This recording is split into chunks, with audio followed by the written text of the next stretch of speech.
Last week we began the discussion of the 7 factors of awakening. And in Pali, the term for these factors is bojjhanga. And they're called factors of awakening because they lead the mind or incline the mind, guide the mind towards nibbana, towards freedom.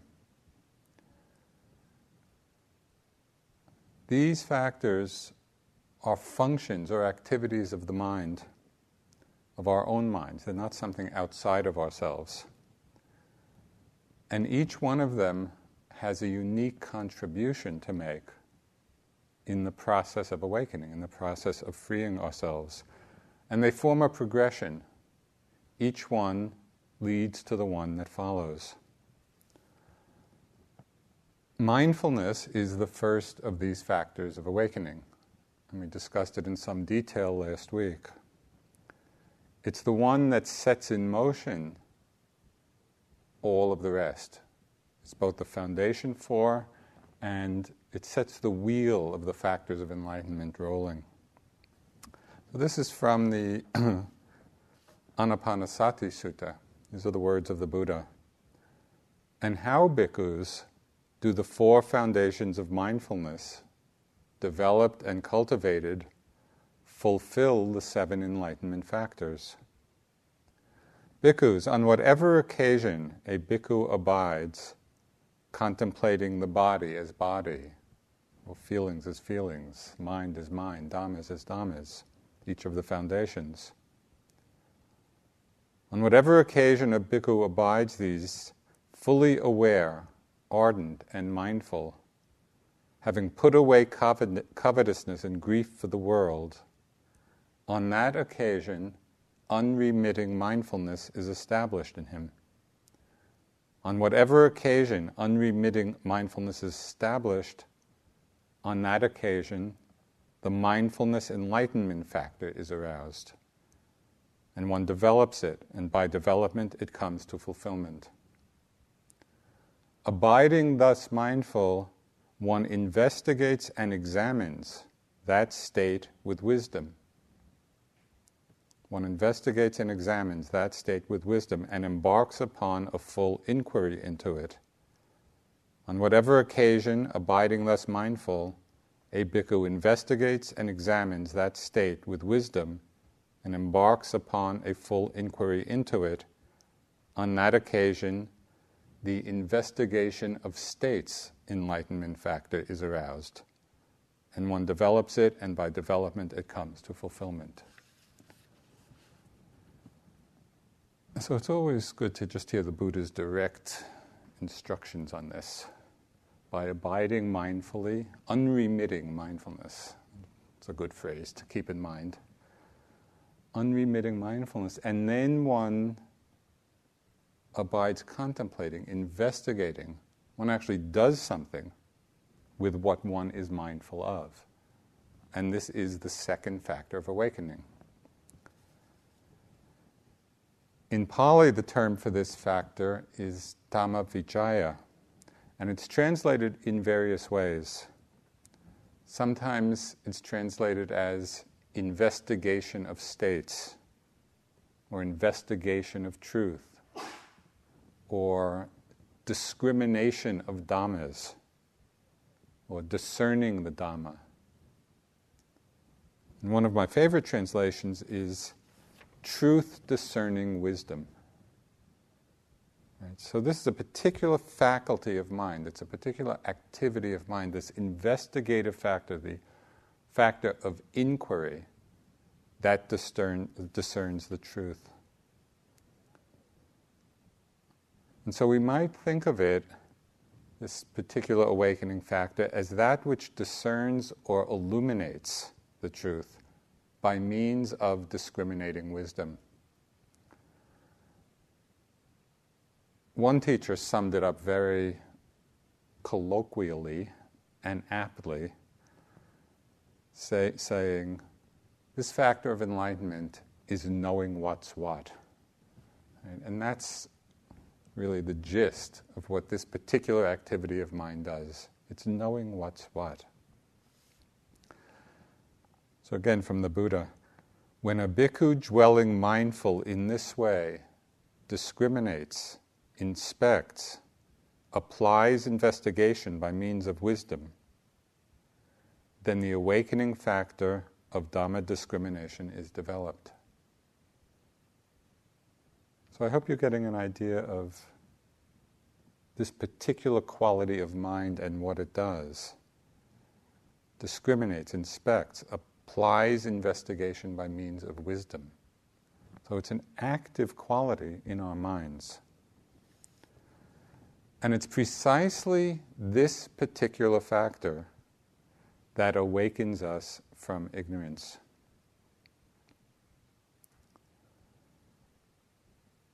There's a wonderful commentary on the Buddha's teachings called The Questions of King Milinda. Milinda was a king in ancient Bactria, which was a country in what is now Afghanistan, and it was a legacy from the empire of Alexander the Great. And that's why this country had a Greek king.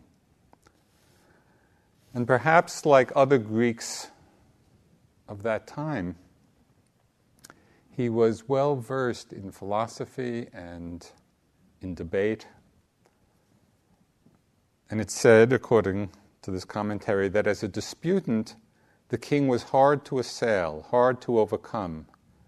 And the monks who lived in his capital city of Sagala, complained to Nagasena, who was an Arhat monk. And they said, the king continually harasses the order of monks with questions and counter-questions, with arguments and counter-arguments. Please, Nagasena, go and subdue him. And so this is what Nagasena replied, Nagasena the Arhat, and I love his reply. Never mind just this one king. If all the kings of India would come to see me with their questions, I could well dispose of them, and they would give no more trouble after that. You may return to the capital without any fear whatever. He was confident in his understanding. So this book, The Questions of King Milinda, is an account of the dialogues between the king and Nagasena. What's interesting is that many of the questions that the king raises are the very same questions that many of us have about the teachings. He really points to things that are not evident, or sometimes not so clear. And he's picking out those points, and Nagasena's replies are always tremendously illuminating. So in one of these dialogues, Milinda asks Nagasena, by how many of the factors of enlightenment, by how many of these factors does one actually awaken? And Nagasena answers that it is by means of just one, namely the factor of investigating the Dhammas. So why then, asks King Milinda, does the Buddha speak of 7 factors of awakening? A reasonable question.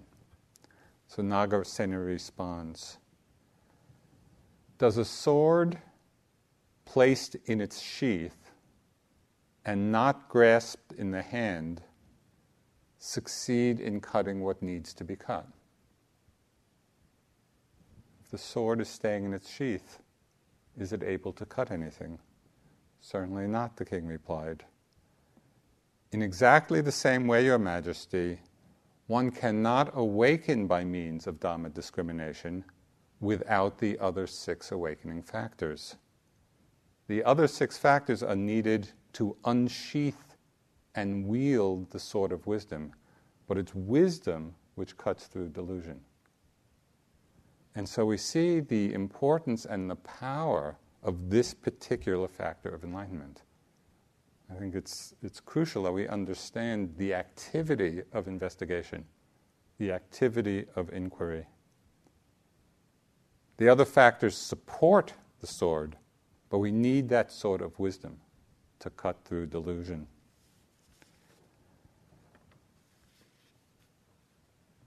Krishnamurti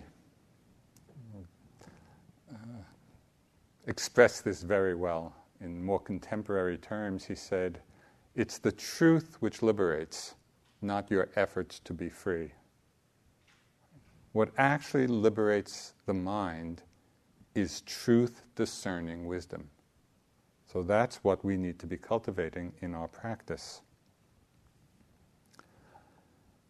So what is it that truth-discerning wisdom illuminates? What is the wisdom that is developed through our investigation? It's the wisdom of seeing the three universal characteristics of experience. And these are precisely the things that Myoshin has been talking about over the last weeks. And the Buddha, again, he expressed this so clearly. He said, "In one who perceives impermanence, the perception of non-self becomes firmly established." It's through seeing impermanence that the understanding of non-self becomes firmly established. And one who perceives non-self achieves the elimination of the conceit, "I am," and attains Nibbana in this very life. So the direction is very clear. With this faculty of investigation, of inquiry, we practice to realize for ourselves the impermanence, the unsatisfactoriness, the selflessness of everything that's arising.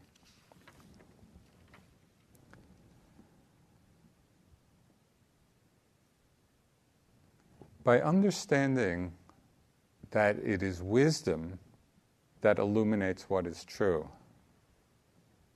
and that we cultivate wisdom through investigation of the Dhamma, through investigation of what's arising, we can begin to appreciate the very broad range of skillful means and methods that are in different Buddhist traditions for accomplishing this inquiry. There are many approaches to take. Sometimes investigation of the Dhamma is on the level of understanding karmic cause and effect and understanding the power of motivation. Sometimes it's on the level of emotional distress and knowing how to free ourselves from that kind of suffering. Sometimes investigation of the Dhamma is on the level of opening to and seeing the impermanent, selfless nature of this mind-body process on a moment-to-moment level, where we really are refining our mindfulness and seeing moment-to-moment how the process is happening. And sometimes investigation of the Dhamma is a direct pointing to the awakened mind itself. It's pointing directly to liberation. So this evening, I'd like to explore some very specific applications of this factor of awakening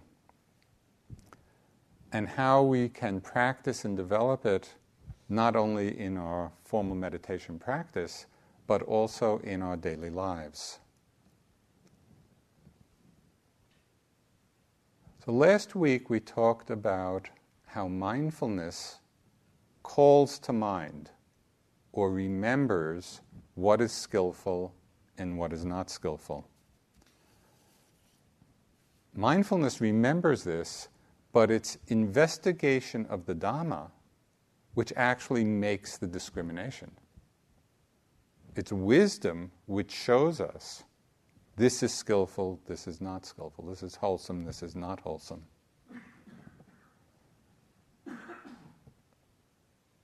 And we do this by looking deeply or investigating the motivation behind the actions, whether it's of the body, of speech, or of mind. Because it's the motivation which determines the skill or unskill of the action. And the Buddha helped us along with this. There's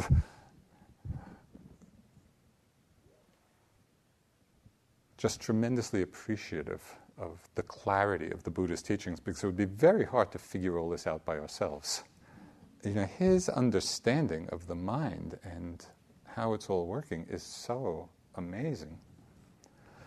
So he pointed out to us that all unwholesome actions, again, whether it's of the body or of our speech or in the mind, all unwholesome actions are rooted in either greed or hatred or delusion. And all wholesome actions are rooted in their opposites: non-greed, non-hatred, non-delusion. So our inquiry, our investigation, is to be open enough and honest enough and sometimes courageous enough to really look at our own motivations. What are the motivations that are arising in our minds?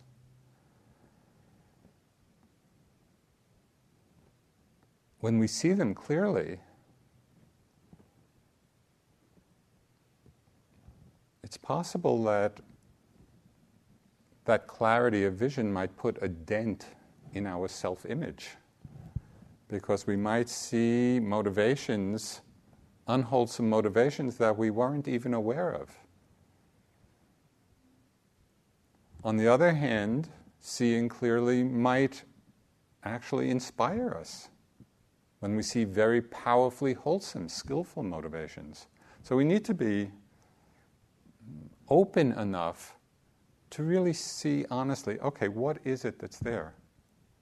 What are the qualities in the mind that are motivating us to act? We can look at them in terms of very specific actions. So the one that just came to mind as I was reflecting on this, it might be interesting to watch the mind carefully as we go through the lunch line and we see our favorite food. What is the mind doing? Are we as settled back in the moment as we are when we're doing walking meditation? And there's no toppling forward, there's no wanting, there's no we're just taking a step, being mindful of the step. Do we go through the lunch line, seeing our favorite food in the same way?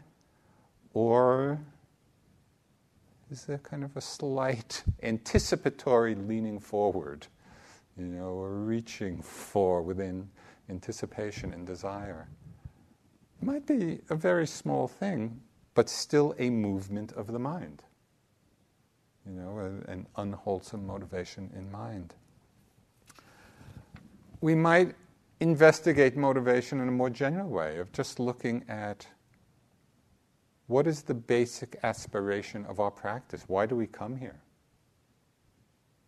What's our motivation behind our meditation? And perhaps we connect deeply with that feeling or aspiration of bodhicitta, the wish to awaken for the benefit of all beings. A tremendously wholesome motivation in the mind, one that can really inspire us. Sometimes there's a rapid interplay of wholesome and unwholesome. In the same sitting, or the same walking, or the same mental drama, we can go back and forth between the two.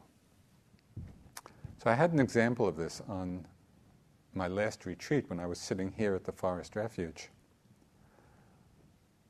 I was reflecting on the awakened qualities of the Buddha, and particularly the aspect of the mind being free of desire, free of craving. And I was just kind of reflecting on that. And I started imagining what it would be like to abide in a mind that just didn't desire, didn't have craving. And I thought to myself, oh, why not just do it? Because clearly, it's a happier state. I was sure of that. It definitely feels better not to want than to be caught in wanting and craving. And the Buddha pointed to this very directly. He said, there are two kinds of happiness. There's the happiness of sense pleasures and the happiness of renunciation. And that the greater of them is the happiness of renunciation. So we all really know this from our experience. It's just that the knowing is often momentary. But we know, we have had the experience of that freedom. So here I was inspiring myself with these reflections. And just abide in that space of ease and openness. And then in a moment, thought came to mind about my favorite meditation sweatshirt. It was just a sweatshirt that was so comfy, and it was so nice to sit with. And it had this big hand-warming pouch. And every morning at breakfast, I had a place to put my hard-boiled eggs as I went through the line. And it was like the perfect meditation garment. And then I thought, if only I had this sweatshirt in different colors. Because then I could wear it every day and people wouldn't think that it never got washed. And so my mind was just going on and on. So in a flash, I went from the most inspiring and motivating reflection on the mind free of desire and grasping and the ease of that. And then just in a moment, being seduced and momentarily believing that many colored sweatshirts would be the key to enlightenment. So right in this scenario, which might be a little different in the details, but is probably not so different than what often arises in the mind of yogis. We each get caught in our own little fantasy. But right in this situation, we can see and appreciate the working of the first two factors of enlightenment, the first two factors of awakening. At some point, the watchman named mindfulness became aware of all the sweatshirt thoughts. I was in it, and then thinking. And then the factor of investigation of dhammas came into play as I began to inquire and really look, okay, what was fueling these thoughts? Right? I started to investigate, why were these thoughts, why did they keep coming? And of course, the most obvious answer, and the first thing I saw, was that it was simple desire for the nice, comfy feeling I had in wearing the sweatshirt. But I didn't stop there. I kept looking, and I saw there was something else going on, another defilement that could be seen.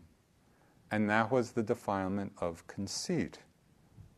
And, as you know, in Buddhism, the term conceit refers to just that sense of I was, I am, I will be, something.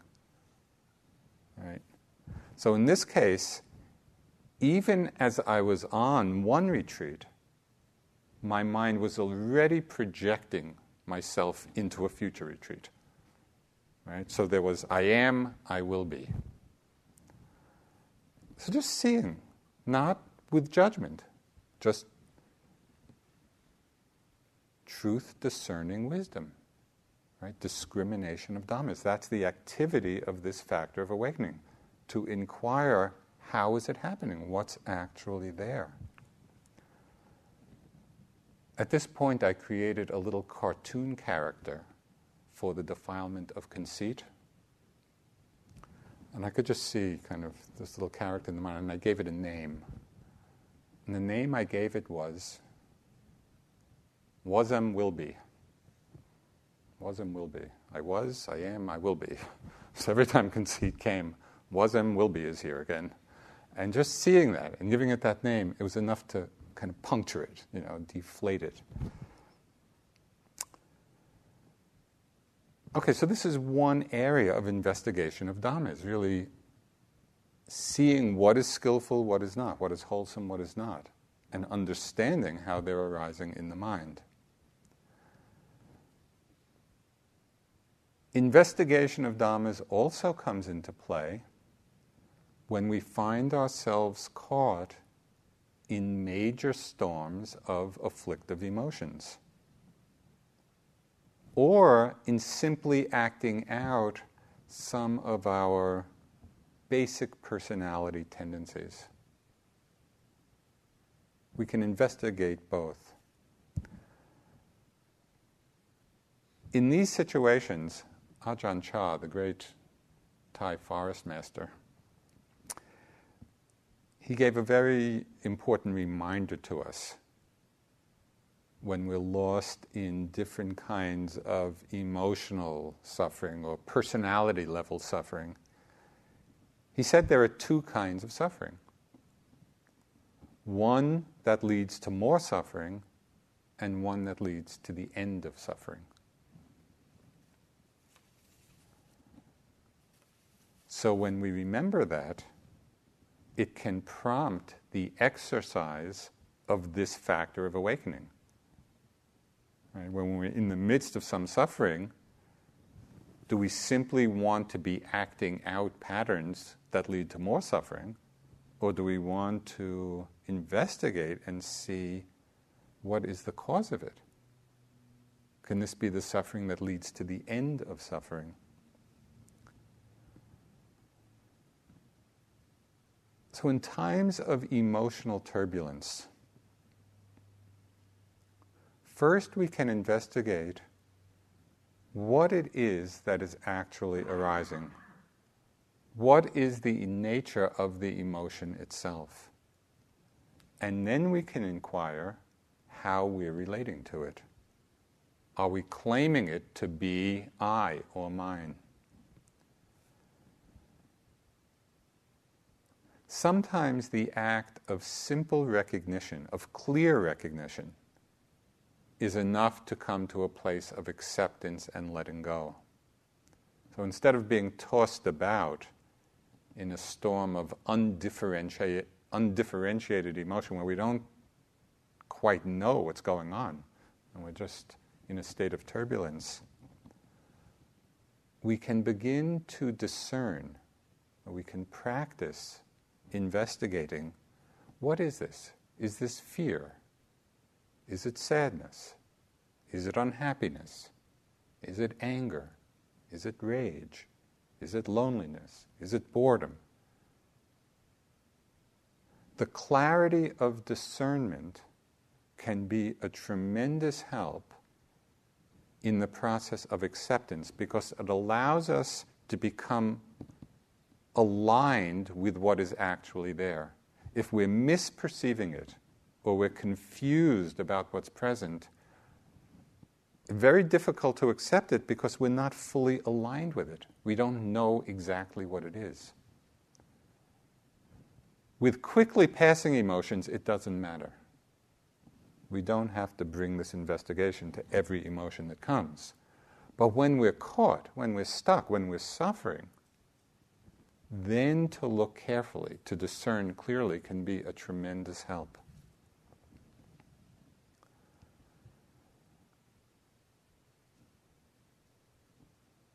Sometimes we can investigate further and in another way.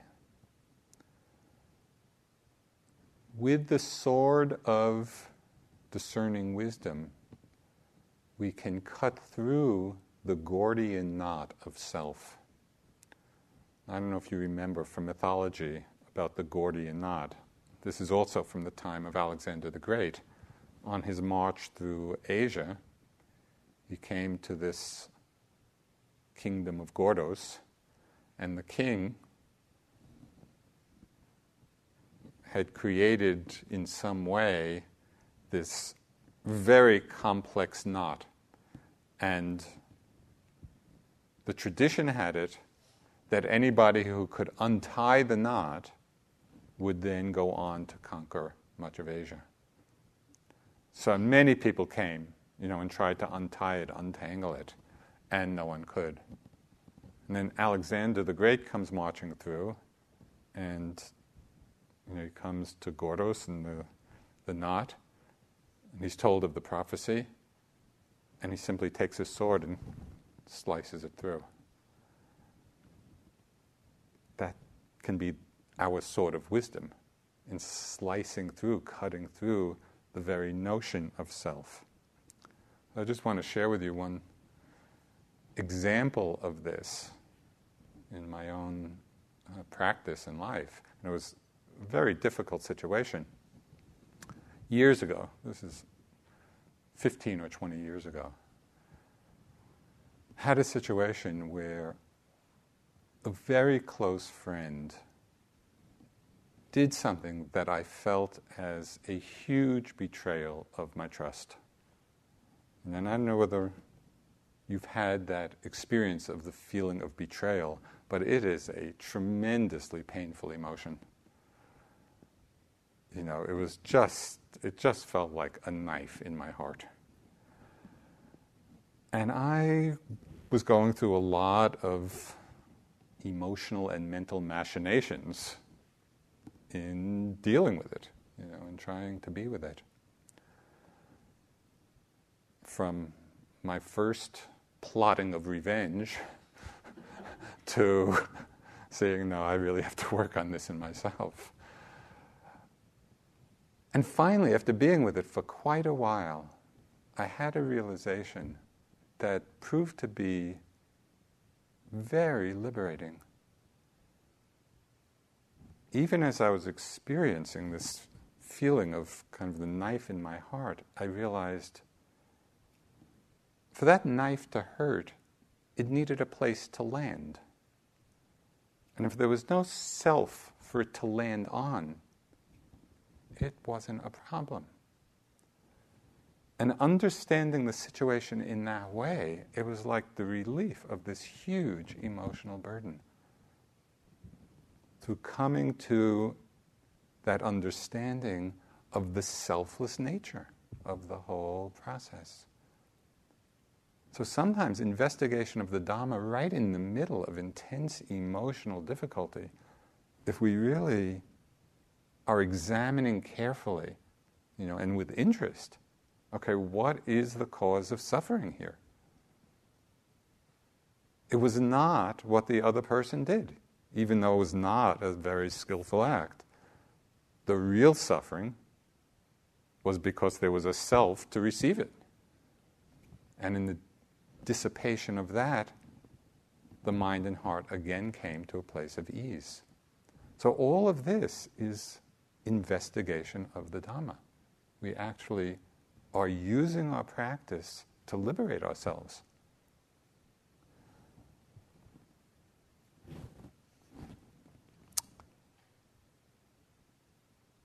The same factor of awakening also reveals a lot about our basic personality structures.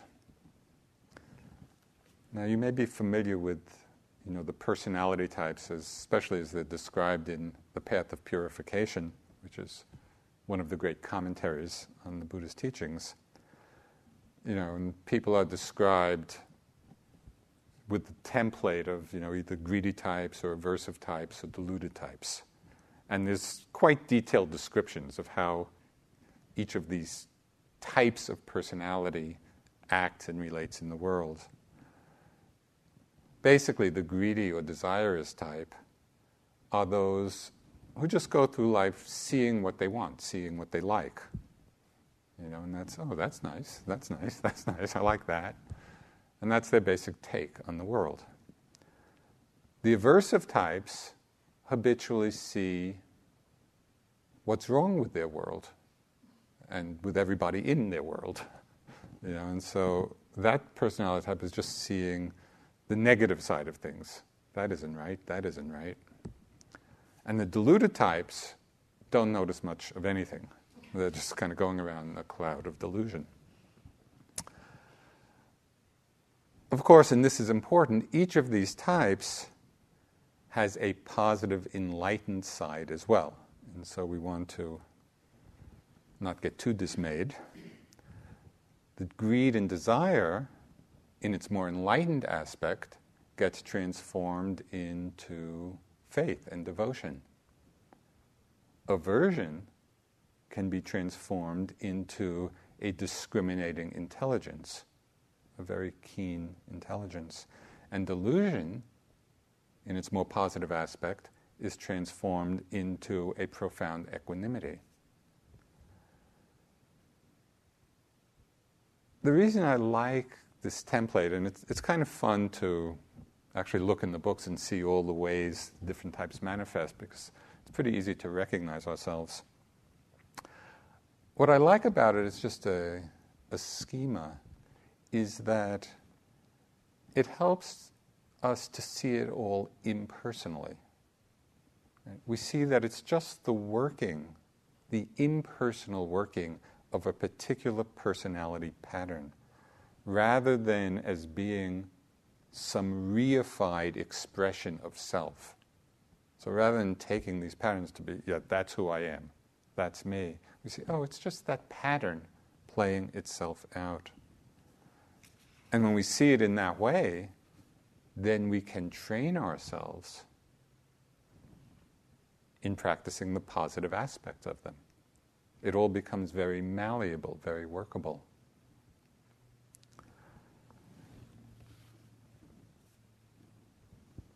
Bhikkhu Bodhi, who many of you probably know as a great Buddhist scholar and translator, and his translations are really wonderful translations of the Buddhist teachings. He wrote of another template of personality structure, which I found very helpful, particularly in the context of this factor of enlightenment, investigation of dhammas. And he used the 5 aggregates as a way of distinguishing our habitual tendencies. So I'll just read through kind of his analysis of this. He suggested that those who are most identified with the first aggregate of form, of the material elements, are those whose personality are very physically minded people, strongly attached to the body and physical activity. So there's a strong identification with that first aggregate.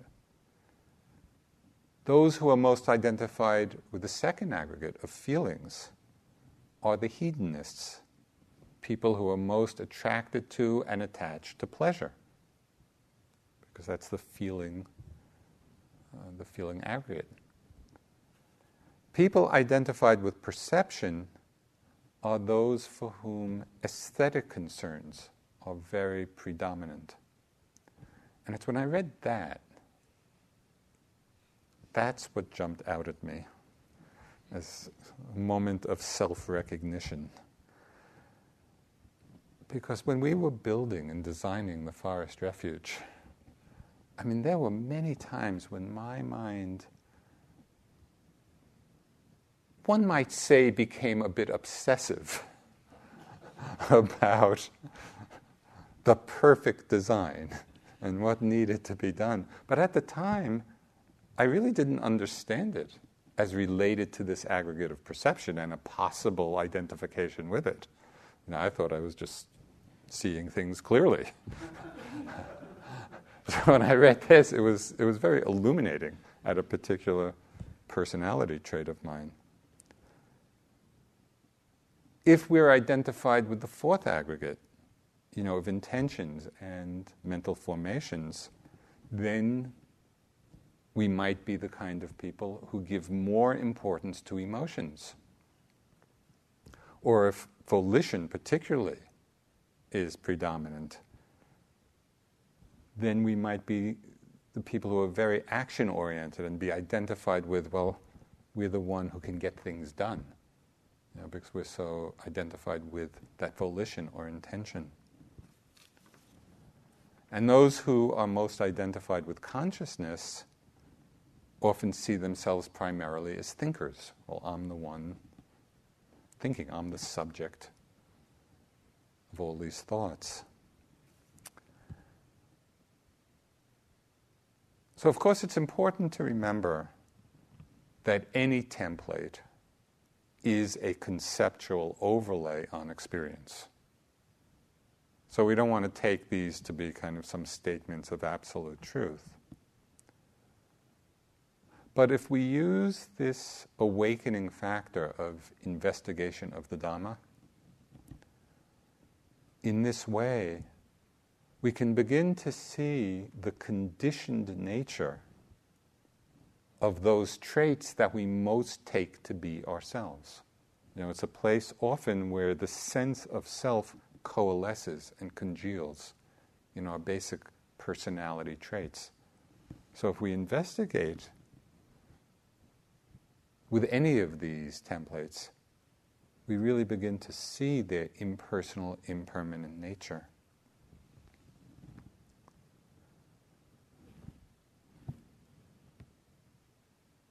So truth-discerning wisdom, it discriminates between what is skillful and what is not skillful. It can free us from the stories of afflictive emotions, and it reveals the non-personal nature of our basic personality patterns, and they become less of an unconscious prison, and these very same patterns can then become a playground of transformation. We start to play with them and transform them. So with strong mindfulness as the foundation,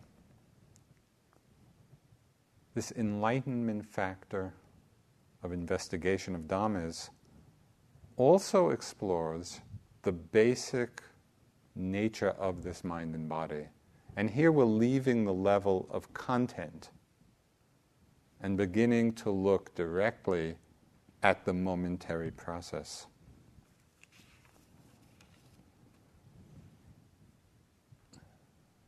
There's one important understanding in the practice that's called purification of view. And here, this enlightenment factor of truth-discerning wisdom sees that what we're taking to be self is simply the momentary paired progression of knowing an object. And so in Pali, this insight is called insight into nama-rupa, or mental physical phenomena. We create many stories about experience. We create whole worlds in our mental projections.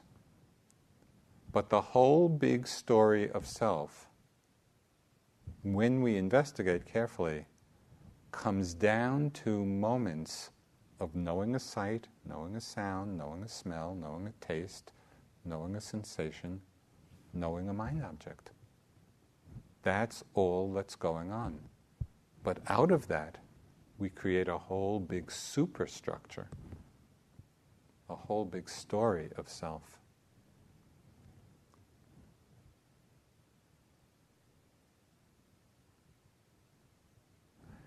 An investigation of dhammas can take it a step further. Not only do we see that our experience is actually just this momentary paired progression of knowing an object, knowing an object, knowing an object, but we begin to discern clearly the difference between the knowing and the object. These are two different processes happening simultaneously. They can't be separated, but they can be distinguished. So just as an example of what that means, if I hold this up, you see both color and form, right? Color and form are two different things, but they're inseparable. You see color in a form and the form as a certain color. So that's just an example of how things can be inseparable but distinguishable. In the same way, knowing and its object, they're inseparable but distinguishable. So just as an example of how we might learn to discern the difference. And all of this is in the service of a deeper realization of anatta, of selflessness. The example is a little odd, but I hope it will serve the point. So just imagine a corpse, and we're pumping air into the lungs of the corpse. So as we're pumping air in, there's a rising and falling movement, right, of the chest and the chest cavity and the lungs. So the rising, falling movement is there, but presumably the corpse doesn't know that there's anything going on. Whereas when we breathe and there's a rising, falling movement, not only is there the same physical movement as with the corpse, but there's something else as well. What is that something else? The something else is consciousness, is awareness.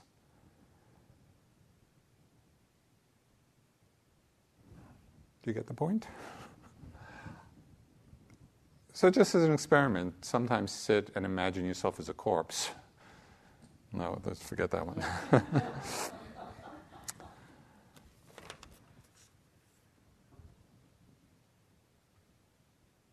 We can actually cultivate this particular investigation of the Dhamma, this discernment of mind and materiality, of mind and object, at any of the sense doors.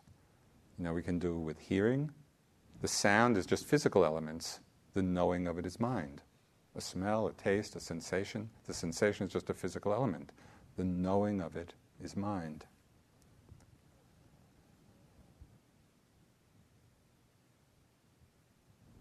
Through this discernment, we begin to see that neither the object nor the knowing is self, is I. There's no subject there. I've spoken to many of you about just changing the linguistic framework of our experience and putting it in the passive voice. So a sensation being known, a thought being known, a sound being known. And just that linguistic change takes the subject out of the picture. There's no subject in that. There's just different objects being known. The great philosopher Wittgenstein, he expressed this very point. He said, the sense of a separate self is only a shadow cast by grammar. Right? Language has a huge impact on how we perceive things. And it's largely due to language that we keep repeating the mistake of perceiving things through the lens of self. Another writer has written many great books, Wei Wu Wei. He said, we do not possess an ego, we are possessed by the idea of one. Right? It's just our mental creation. So investigation of Dhamma, this inquiring factor of mind, it's this activity of the mind that's really looking deeply and discerning the very nature of this mind-body process moment to moment. That's what reveals this. So it doesn't become just an abstract philosophic discussion, but we really start experiencing things in that way.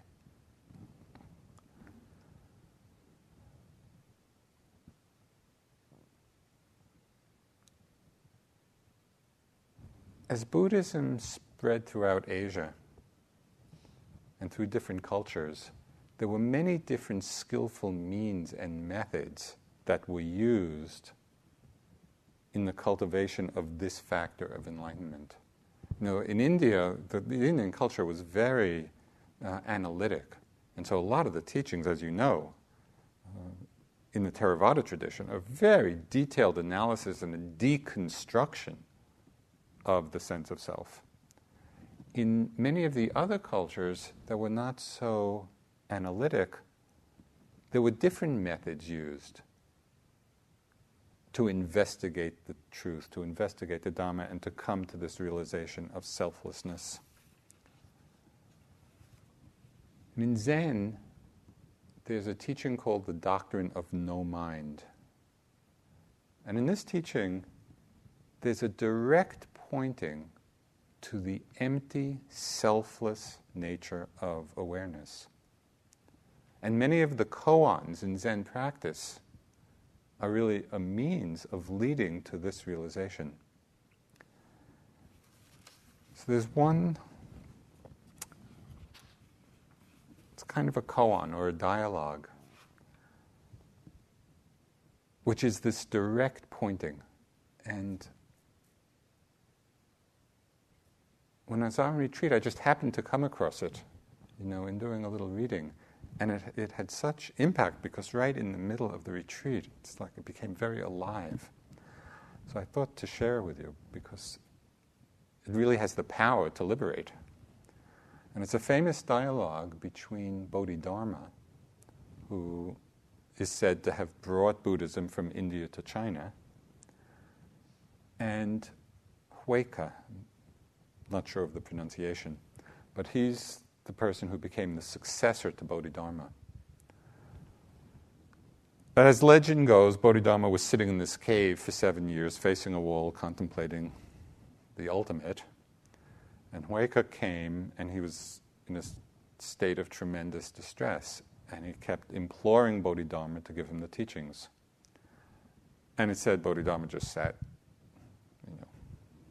in the ultimate. So after many pleadings, finally, and again, this is the legend, Huike cut off his arm and kind of sent it in as a demonstration of his sincerity. So Bodhidharma was moved by that and kind of came out and had a little dialogue. So this is the dialogue. Okay. So Huike says to Bodhidharma, please teach me the Dharma seal of all the Buddhas. Just teach me the essence of the awakened mind. And Bodhidharma says, the Dharma seal of all the Buddhas cannot be obtained from someone else. So Huike says, my mind is distressed. Please pacify it with your teaching. Bodhidharma says, present me your mind, and I will pacify it. Huike, I've searched for my mind, but I can't find it. Bodhidharma, there, I've pacified it. This is a very profound teaching, right? And it's a very good practice of investigation of dhammas. I've looked for my mind and I can't find it. Right? To really look into the nature of awareness itself. To look and see. Tulku Urgyen, who's a Dzogchen master, he expressed it another way. He said, when you look for your mind, there's nothing to find. And the not finding is the finding. Right? When we look,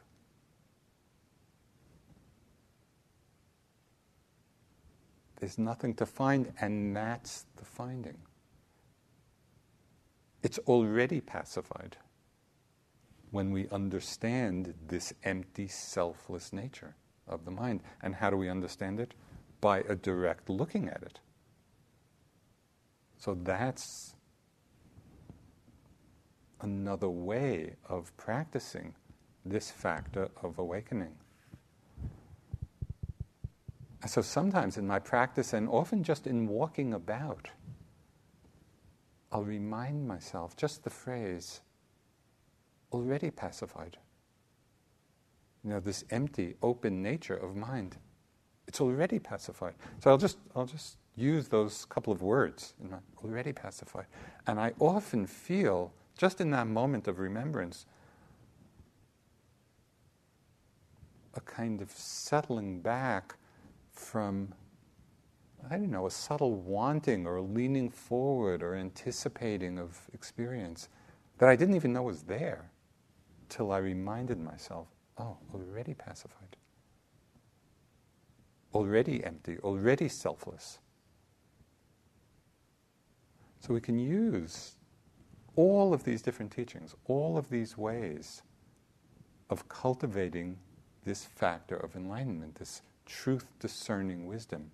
Because it's this wisdom, in whatever way we cultivate it, in all the ways, in different situations and at different times, this is what awakens us.